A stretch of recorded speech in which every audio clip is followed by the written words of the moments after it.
त्यानंतर पाहूयात पुढची बातमी।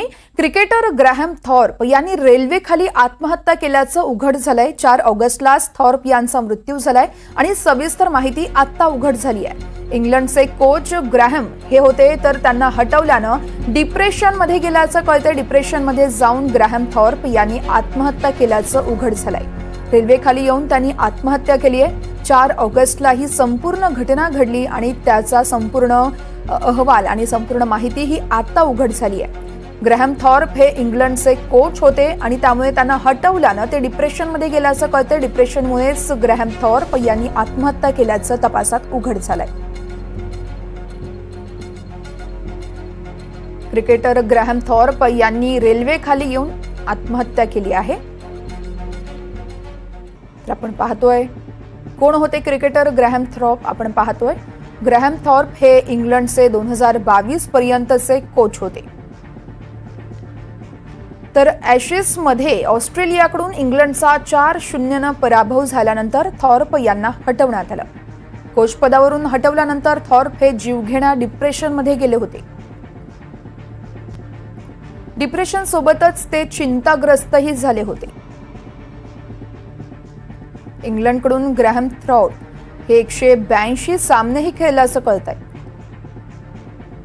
थॉर्प यांची 100 कसोटीत 16 शतकं आहेत। एक कणखर मानसिकतेचे क्रिकेटपटू म्हणून थॉर्प यांची ओळखही होती। इंग्लंडच्या कोचपदावरून हटवलं आणि त्यानंतर त्यांची मानसिकता पूर्णतः बिघडली। अफगाणिस्तानचे कोच म्हणून त्यांनी जबाबदारी घेतली होती, पण ती अर्धवटच राहिली। 4 ऑगस्टला ग्रॅहम थॉर्प यांनी रेल्वेखाली उडी मारून आपला जीव संपवला।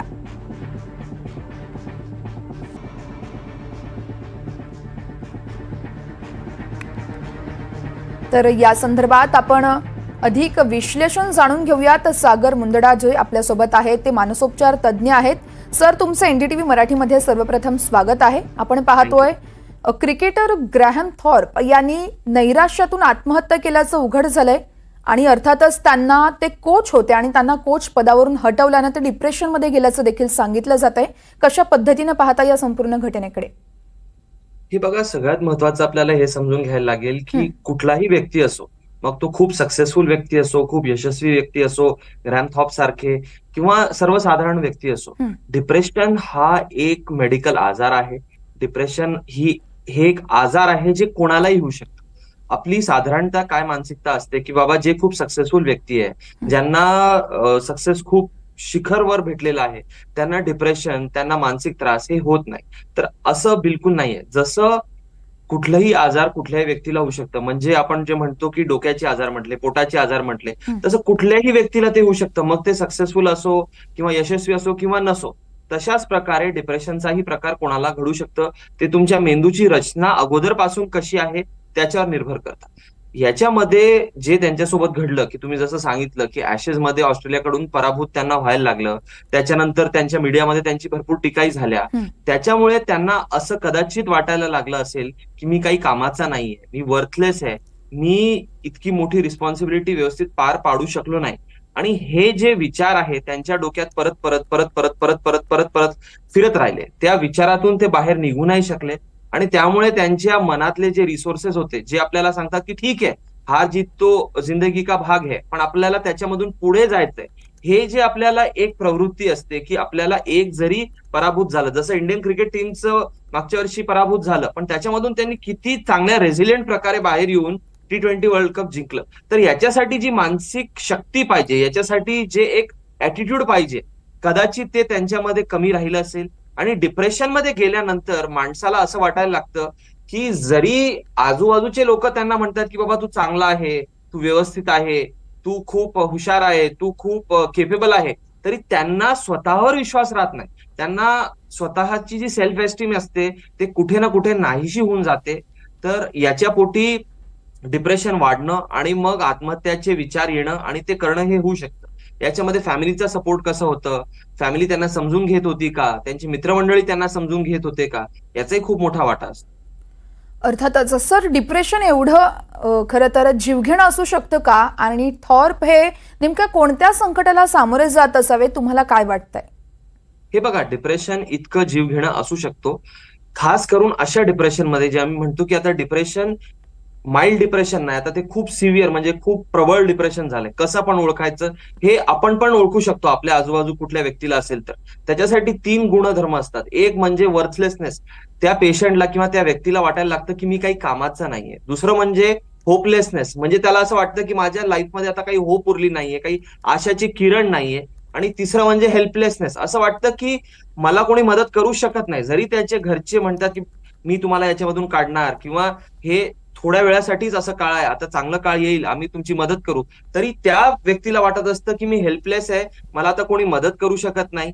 ही गोष्ट जर खूप सातत्याने दीर्घकाळ चालली तर ते डिप्रेशन फेटल किंवा जीव घेणं होऊ शकतं. सुसाईडमध्ये, आत्महत्यामध्ये त्याचं परिणाम होऊ शकतं. आता दुसरी गोष्ट जे थॉर्पचं आपण म्हणतोय, तर या व्यक्तींनी खूप शिखर बघितलेलं आहे आणि त्या शिखरला बघितल्यानंतर त्यांना एकदम रॉक बॉटम किंवा जे एकदम झिरोवर ते आलेले की त्यांना कोच शिप मधून काढलेलं, त्या गोष्टीला ते पचवू शकले नाही, मला असं वाटतं. आणि दुसरी गोष्ट, त्यांची अगोदरची हिस्ट्री कशी आहे, की जेव्हा कुठलाही मानसिक त्रास येतो, तर एक तर काही काही व्यक्ती त्याच्यामध्ये क्रम्बल होतात आणि काही काही व्यक्ती त्याच्यातून अजून स्ट्रॉंग होऊन निघतात.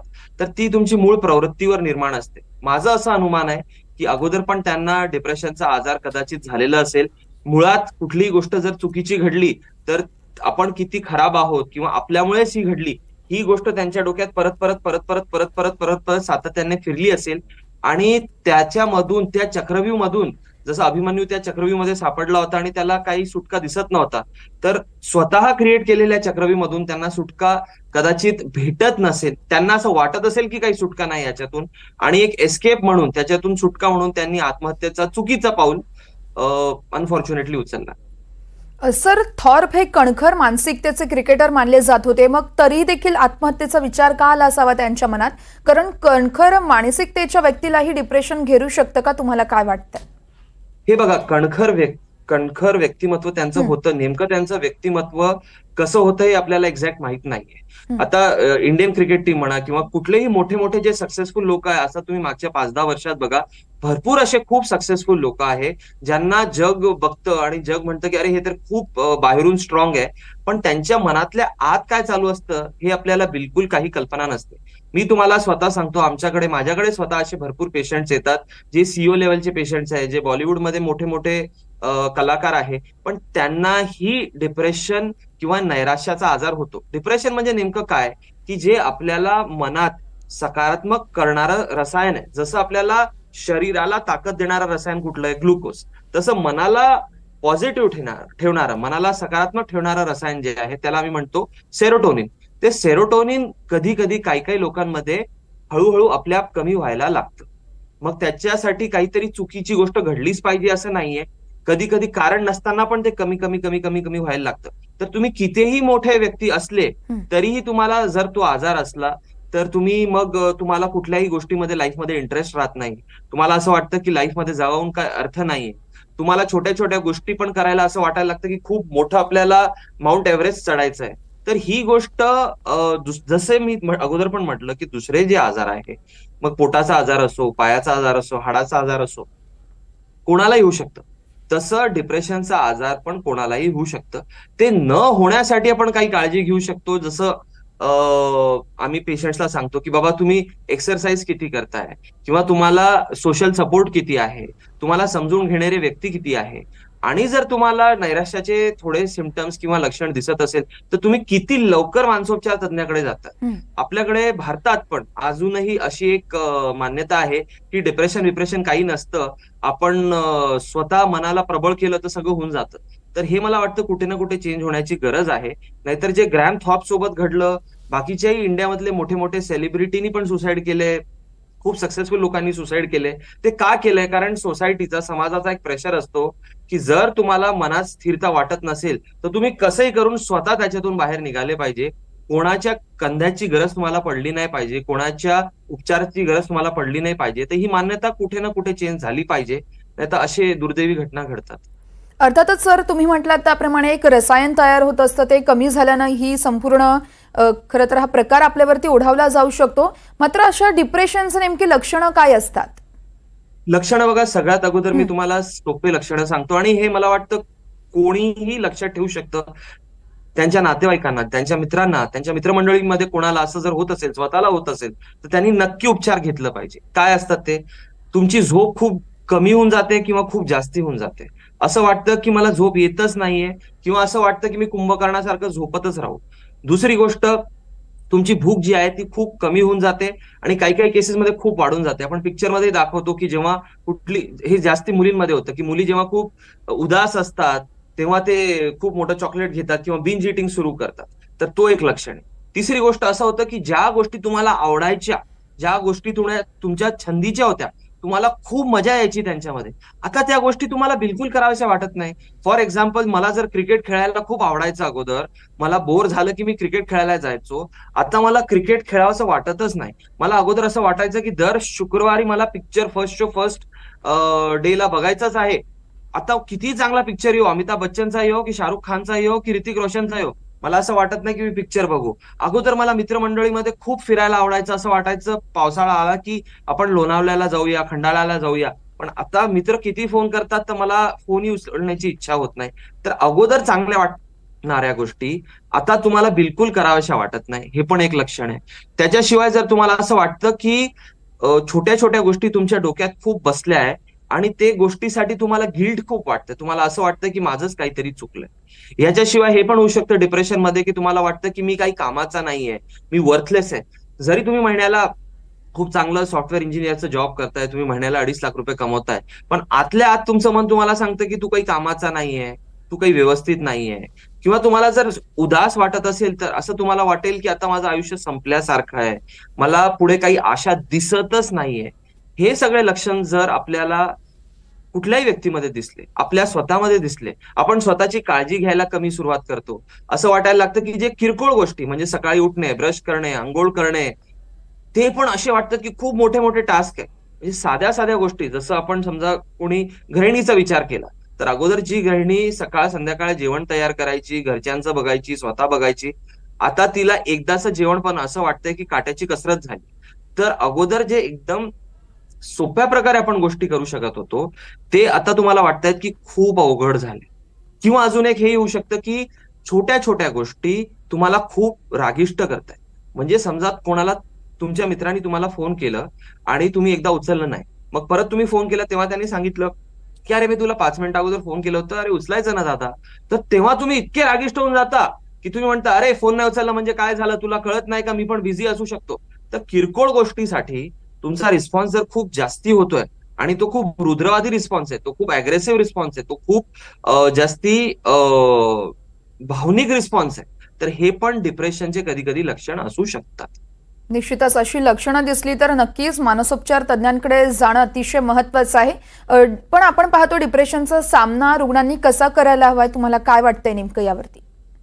हे बघा, सगळ्यात अगोदर जर तुम्हाला असं वाटतंय तर तुम्हाला तुमचं जे सपोर्ट सिस्टम आहे, जे आधारस्तंभ आहे तुमचे, ते तुमचे फॅमिली मेंबर्स असू शकतात, ते तुमचे मित्र असू शकतात ज्यांच्यावर तुम्हाला विश्वास आहे, त्यांना तुम्ही असं सांगा. असं सांगितल्यावर त्या मित्रांची आणि घरच्यांची ही जिम्मेदारी आहे की आपण ही गोष्ट त्यांना बिलकुल नाही सांगायची. काय सांगतात घरचे, अरे डिप्रेशन वगैरे काही नसतं, हे सगळं तुझ्या मनात आहे, मनातून काढ, ते मुद्दामून तसं करत नाहीये, तर असं सांगू नका. दुसरी गोष्ट, असं सांगतात घरचे, अरे बघ त्याला तर इतके जास्ती प्रॉब्लेम आहे, तुला तर त्यापेक्षा खूप कमी प्रॉब्लेम आहे, मग तुला कशाला डिप्रेशन झालं.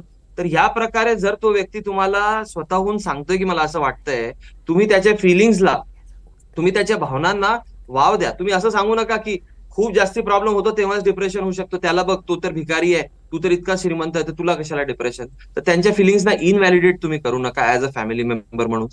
तिसरी गोष्ट, आपण ऍज अ फॅमिली काय सांगू शकतो त्यांना की बाबा तुला त्रास होतोय, आम्हाला दिसत नाहीये किंवा आम्हाला एक्झॅक्टली समजत पण नाहीये काय इतका होतोय, पण इतकं नक्की लक्षात ठेव की तुला जर कोणी बोलण्यासाठी लागला किंवा तुला कुठलीही मदत लागली किंवा तुला छोटं काही काम करून घ्यायचं असेल तर आम्ही आहोत.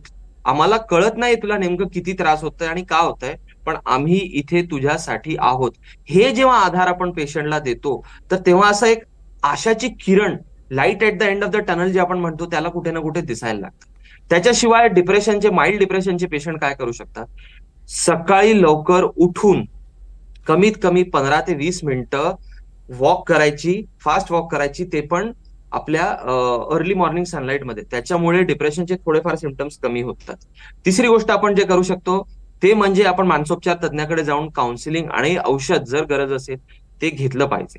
आणि चौथी गोष्ट हे लक्षात ठेवायचं की डिप्रेशनचा हा जो त्रास असतो हे एका समुद्राच्या लहरसारखा असतो. समुद्रात कितीही मोठी लहर आली, समजा समुद्रात हाय टाईड आहे तर खूप मोठी लहर येईल, पण ती लहर कधी ना कधी जातेच. असं कधी होत नाही की हाय टाईड आली आणि ती 5 दिवसापासून हाय टाईडच आहे, ती येते आणि जाते. तर हा एक टेम्पररी वेळ असतो. ते जर पेशंटनी लक्षात ठेवलं की हा डिप्रेशन पण टेम्पररी आहे, आज ना उद्या जर मी व्यवस्थित जे मला डॉक्टरांनी सांगितलं तसं केलं तर हे जाणार आहे, हे जर लक्षात ठेवलं तर त्या डिप्रेशन मधून आपण बाहेर निघू शकतो. पेशंटला काय वाटतं की बाबा आता हाय टाईड आली आहे, आता मला काही सुचत नाही, आता मला असं वाटतं सगळं संपून टाकावं, आणि त्यांना वाटतं हे आयुष्यभर असंच राहणार. हे जे क्षण आहे, जे त्रासदायक क्षण आहे, जे पेनफुल क्षण आहे, हे क्षण कंटिन्यूस होणार आहे असं त्यांना वाटतं. पण त्यांना लक्षात ठेवायला लागेल की समुद्राच्या लहरसारखं ते क्षण येणार आहे आणि योग्य उपचार घेतल्यावर ते जाणार आहे.